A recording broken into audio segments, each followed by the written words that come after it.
Meron kaming naging katulong galing sa Capiz na hinala ko na isang aswang. Story time.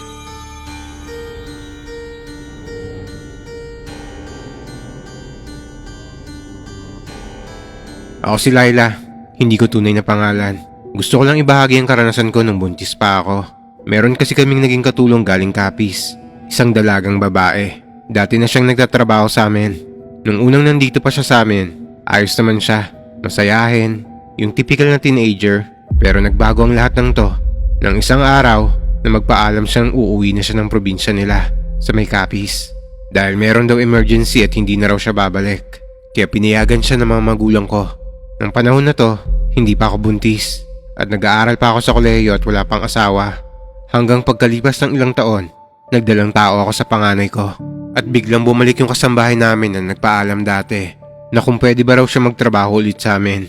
Pumayag naman yung mga magulang ko dahil ayos naman siya kasama noong nandito pa siya sa amin. Nang nakabalik na siya sa amin, parang nag-iba ang ugali niya. Parang may nagbago sa kanya. May isang pagkakataon kasi na dalaw lang kaming naiwan sa bahay. Nakikita ko siya na lagi siyang tulala at parang nag-iba yung mga mata niya. Hindi na rin siya makatingin sa mata kapag kinakausap mo. At yung itim niya sa mata, kapag tinititigan ko to, parang lumalaki na bilog na bilog. Hanggang isang gabi, kami lang dalawa ulit ang nasa bahay nito. Wala ang asawa at magulang ko. Nang mga araw na to, 3 buwan na ang tiyan ko. Yung kwarto ko at ng kasambahay namin ay magkatabi lang. Nang mga oras na to, hindi ako makatulog. Parang hinihigop yung tiyan ko. Parang sumisikip to. Hindi ko maipaliwanag yung nangyayari sa akin ng mga oras na to. Pero hinayaan ko lang. Hanggang pumatak yung 3:00 na madaling araw. Tandang-tanda ko yung oras na to nang biglang may kumatok sa pinto ko na tinatawag ang pangalan ko. Laila! Laila! Laila! Dali-dali akong tumayo sa higaan ko. Hindi ko muna binuksan yung pinto. Pinakinggan ko lang muna kung totoo bang may kumakatok o baka guni-guni ko lang yon. Pero habang tinititigan ko yung pinto, tama nga yung narinig ko. May kumakatok talaga na tinatawag ang pangalan ko. Kaya nilapit ko ang tenga ko sa pinto. At dinig ko nga na tinatawag niya ako. At boses to ng kasambahay namin. Nagtaka ako nito kasi bakit niya ako hahanapin ng 10 oras ng gabi. Naisip ko, anong kailangan nito sa akin ng ganitong oras? Pero dahil kinakabahan ako, naisipan kong yumuko at silipin sa ilalim ng siwang ng pinto kung may tao nga ba talaga. Pero pagtingin ko, wala akong makitang tao sa harap ng pinto. Pero tuloy-tuloy pa rin ang pagkatok nito at pagtawag sa pangalan ko. Sa sobrang takot ko, hindi ko binuksan ang pinto at hinayaan na lang ang pagkatok nito. Hindi ako natulog nito hanggat hindi sumisikat ang araw. Nang sumikat na ang araw, dito pa lang ako natulog pero wala na yung katok at boses sa pinto.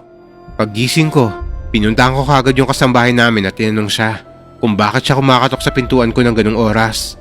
Hindi ko na binanggit sa kanya ng detalye yung naranasan ko pero ang sagot niya lang sa akin, "Pag may kumatok sa kwarto mo ulit, huwag mong bubuksan." Nagtaka ako sa sagot niya. Kaya hindi na ako nagtanong at inusisa pa kung bakit niya sinabi sa akin na huwag kong bubuksan ng pinto. Kinagabihan nito, naulit na naman ang naririnig ko sa pinto. Pero sa pagkakataong to, boses na ng tatay ko yung naririnig ko. Laila! Laila! Laila! At dahil boses ng tatay ko yung naririnig ko, dali-dali akong tumayo para buksan ng pinto. Pero bago ko buksan to, bigla ako naalala yung bilin sa akin ng kasambahay namin na huwag kong bubuksan ng pinto kapag may kumakatok sa 10 oras ng gabi. Para makasigurado ako, sinilip ko ulit yung ilalim ng pinto kung may tao ba talaga. Pero gaya ng nakita ko nung isang gabi, wala akong makitang tao o anino. Pero may kumakatok sa pinto ko at boses na tinatawag ako. Hanggang naikwento ko to sa pinsan ko. Ang sabi niya sa akin, nang isang beses raw na magkasama silang natutulog ng kasambahay namin sa kwarto, patay raw ang ilaw nito sa kwarto nila. Bigla raw lumabas ng kwarto nila yung kasambahay namin. At ang tagal daw bumalik. Halos 1 oras din daw. Nung pagbalik daw nito, tinanong niya kung saan nagpunta yon. Ang sagot lang daw nito sa kanya, dyan lang daw sa kusina namin. Kumain lang daw siya. Kaya tinanong siya ng pinsan ko kung anong kinain niya. Dahil wala naman daw siyang narinig na nagluto o nagbukas daw ng kahit anong sa kusina. Ang sabi daw nito sa kanya, basta raw kumain siya. Kaya sa pagkakataon na to, nagkaroon na ako ng pagdududa sa pagkatao niya. Lumipas pa ang ilang buwan, lumaki na ang tiyan ko. At nagpasya ako na sa tindahan namin muna ako mananatili dahil nahihirapan na akong bumiyahe palagi kasi doon ako palagi nagbabantay sa tindahan namin. Tapos uuwi ako sa bahay pagkatapos ko magbantay. Kaya para hindi na ako mahirapan, nagpaalam ako sa mga magulang ko na kung pwede dun muna ako sa tindahan namin. Pumayag naman ang mga magulang ko dahil kasama ko naman yung pinsan ko sa tindahan namin. Matapos to, ilang araw na akong hindi umuwi sa bahay. Hanggang isang araw, bumisita yung nanay ko sa tindahan kasama yung kasambahay namin. At sinabi ng nanay ko na gusto raw ng kasambahay namin magpalipat dito sa tindahan. Wala akong nagawa nito dahil pumayag na ang nanay ko sa gusto niya. Sa mga oras na to, nagtaka ako kung bakit gusto nitong magpalipat sa tindahan. Pero hindi na ako nag-usisa pa at pumayag na lang din sa gusto ng nanay ko. Hanggang lumipas ang ilang araw, nagtataka ako dahil laging may itim na pusa ang nagpupunta sa tindahan namin tuwing alas 6 ng gabi. Nagsimula lang lumitaw ang itim na pusa na to nang dumating yung kasambahay namin dito. Kasi wala naman to dati nung hindi pa siya nagpapalipat dito. Gabi-gabing walang palya to. Laging pumupunta dito yung pusang itim na to. Hanggang isang araw, bigla ko nasabi sa pusang to na, "Itong pusang to laging pumupunta dito pag alas 6 ng gabi." Tapos mga ilang minuto lang, lumabas yung kasambahay namin at nawala na rin yung pusang itim. Tapos umalis yun at parang may pinuntahan. Ilang oras ding nawala yung kasambahay namin. Hanggang magsarado na kami ng tindahan, hindi pa rin siya bumabalik. Pagbalik niya, tinanong ko siya kung saan siya galing. Ang sagot niya sa akin, "Wala, dyan lang. Yung pusang itim pala na yon. Hindi na babalik yon." Nagkatinginan kami ng pinsan ko at ng iba pang nagtatrabaho sa amin. At tama nga siya dahil mula nang sabihin niya to, hindi na bumalik yung pusang itim na yon.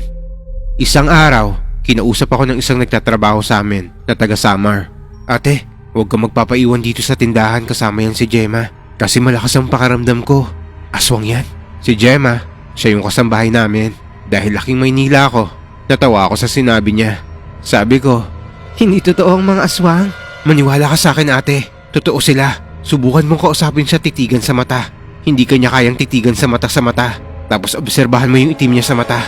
Masyadong malaki yun. Hindi gaya sa ating mga normal na tao."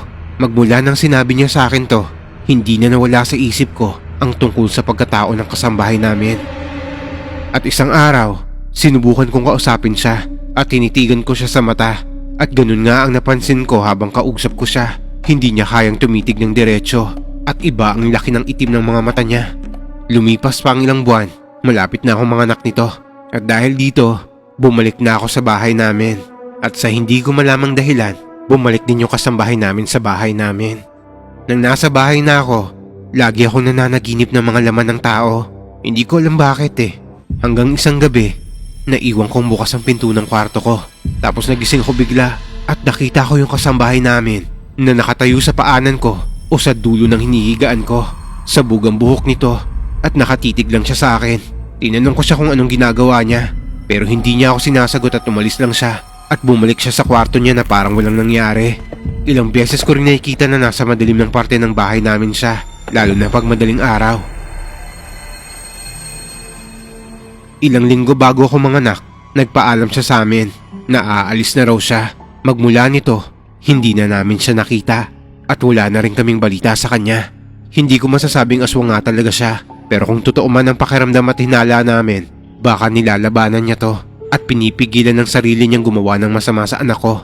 Dahil pag nakakausap ko naman siya, maririnig mo sa boses niya yung lungkot na parang may nangyayari sa kanya na hindi niya ginusto. Hindi ko alam kung nung bumalik siya sa Capiz, ay baka may sinalo siya o pinasa sa kanya ng isang sumpa na hindi niya gustong magkaroon.